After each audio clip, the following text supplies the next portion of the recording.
रहमान रहीम जुंगार news सां गॾु आहियां फरमान अली सुमरो ऐं असां सां मौजूदु आहे डिप्टी डायरेक्टर सोशल वेलफेयर ज़िलो घोटकी सरदार अहमद गॾाणी मुंहिंजो नालो आहे ऐं deputy director social welfare department government of Sindh ज़िला घोटकी ते आहियां ऐं हिते वॉलंटरी एजेंसीज़ जे मथां असां कमु कयूं था।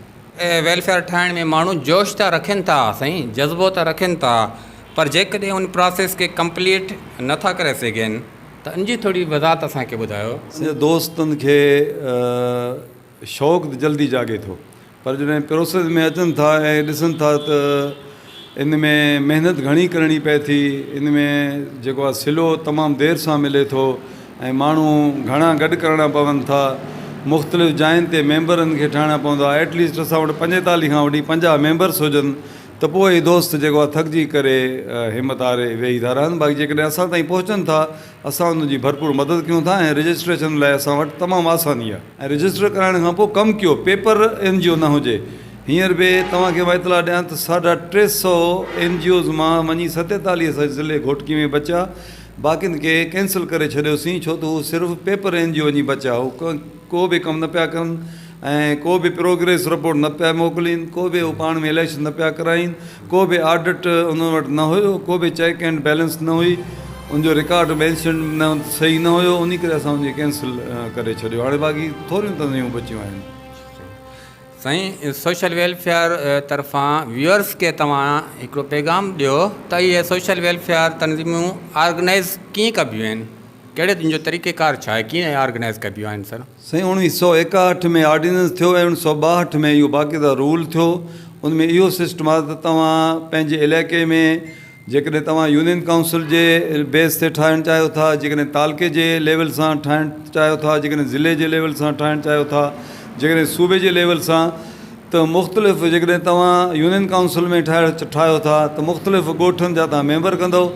घटि में घटि 45 खां वठी 50 मेंबर एटलीस्ट, घटि में घटि चवां थो, वधीक फरमान साहब जेतिरा बि मेंबर हुजनि ओतिरो बहितरु आहे, पर घटि में घटि इहा मस्ट आहे, ज़रूरी आहे त 45 खां 50 मेंबर हुजनि, भली ख़वातीन हुजनि, मर्द हुजनि, एजुकेटेड हुजनि, नॉन एजुकेटेड हुजनि ऐं भली सरकारी नौकरियुनि में बि हुजनि, का बि बंदिश न आहे। 50 या 45 मेंबर कनि, पोइ असां खां हिकु नालो तजवीज़ कराइनि, डिपार्टमेंट खे एप्लीकेशन ॾियनि, पाण में तजवीज़ करे असां खां NOC वठनि, नवाबजन सर्टिफिकेट ते ही ऑलरेडी अॻु में जेको आहे ज़िले में अहिड़े नाले सां समाजी तंज़ीम या NGO या सोशल वेलफेयर एसोसिएशन रजिस्टर्ड न आहे। जॾहिं डिपार्टमेंट तरफ़ां हिन खे NOC मिलंदी, उनखां पोइ ही पंहिंजी फॉर्मेलिटीज़ कंप्लीट करे फाइल तालके जे असिस्टेंट डायरेक्टर असांजे हर तालके में, उबावड़ो, डहरकी, माथिलो, खानगढ़, घोटकी, हर तालके में 17 ग्रेड जा ऑफिसर आहिनि, ऑफिसूं आहिनि, उन्हनि खे असिस्टेंट डायरेक्टर चइबो आहे। उन वटि ईंदा, उहे सॼे फाइल खे चेक कंदा ऐं फील्ड विज़िट कंदा, न्यू NGO जी ऑफिस विज़िट कंदा, मेंबरनि सां मीटिंग कंदा ऐं जॾहिं सभु खां सेटिस्फाई थींदो पोइ असां वटि फॉर्वड कंदो ज़िले में, ऐं ज़िले में जॾहिं उहो फाइल अची वियो त इहो इनशाला वधि में 10-15 ॾींहंनि अंदरि असां रजिस्टर्ड कंप्लीट कंदा आहियूं ऐं उनखे रजिस्टर सर्टिफिकेट ॾींदा आहियूं, उहो कमु करे सघनि था।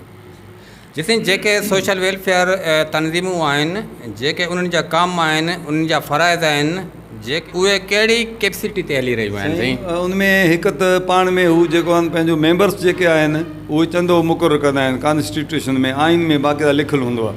बिफोर में आइन में हिकिड़ो क़ानून आहे, लिखी ॾींदा, हर मेंबर 50 रुपयो, 100 रुपयो, 1000 जेतिरो बि लिखी उहो चंदो ॾींदा। हिकिड़ी ॻाल्हि। ॿी नंबर ॻाल्हि त असां वटि सोशल वेलफेयर डिपार्टमेंट में सूबाई काउंसिल ठहियलु आहे, सोशल वेलफेयर काउंसिल, उहो बि सालियाना एड कंदी आहे NGOs खे वर्क ॾिसी करे ऐं प्रोग्रेस ॾिसी करे, जेकॾहिं हू सेटिस्फाई थियनि था।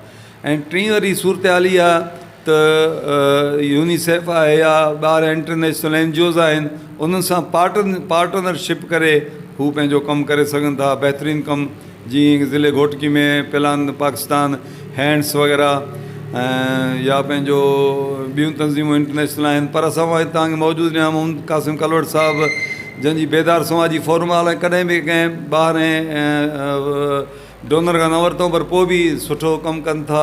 चवां थो ॻोठाणा जेकॾहिं इहो तंज़ीम ठाहिनि पंहिंजी मदद पाण कमु कनि त कंहिं MP MLA वटि हुनजी वञण जी ज़रूरत कान्हे का, ऐं पंहिंजी मदद पाण तहत तमामु घणा कमु करे सघनि था।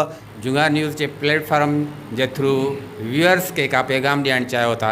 ॾिसंदड़नि खे, छो त व्यूअर अंग्रेज़ी लफ़्ज़ आहे मथां कंहिंखे सम्झ में न अचे, छो त असांजो घोटकी ज़िलो अक्सर 80% 85% ॿाराड़ी ऐं ॻोठाणनि में तालुक़ु रखे थो। मां इहो गुज़ारिश कंदुसि त ख़ुदारा पंहिंजनि मासूम नियाणियुनि खे पुटनि खे पढ़ायो, सुठी तालीम ॾियो, उन्हनि खे ज़ाया न कयो। हीअ असांजे मुस्तक़बिल जा महिमार आहिनि। दोस्तो, जेकॾहिं तालीम न आहे त इंसान ऐं जानवर में कोई फ़र्क़ु न आहे। जेकॾहिं इज़त आहे त तालीम खे आहे, जेकॾहिं मोहबत ऐं एतिराम आहे, तरबियत आहे, उहा बि तालीम ते आहे। मां इहो ई अर्ज़ु कंदुसि पंहिंजनि मासूम ॿारनि खे तालीम ॾियो, उनजी घरनि में तरबियत कयो, उन्हनि खे भलो अख़लाक़ सेखारियो, उन्हनि खे तहज़ीब सेखारियो। पैसो अचणु वञणु जहिड़ी शइ आहे, पैसो पाण ई कमाईंदा। ॿार नाकाम आहे त असांजो मुस्तक़बिल नाकाम आहे। जेकॾहिं असांजो मुस्तक़बिल नाकाम आहे त ईअं सम्झो पाकिस्तान जो मुस्तक़बिल नाकाम आहे। मां ईअं चवंदुसि।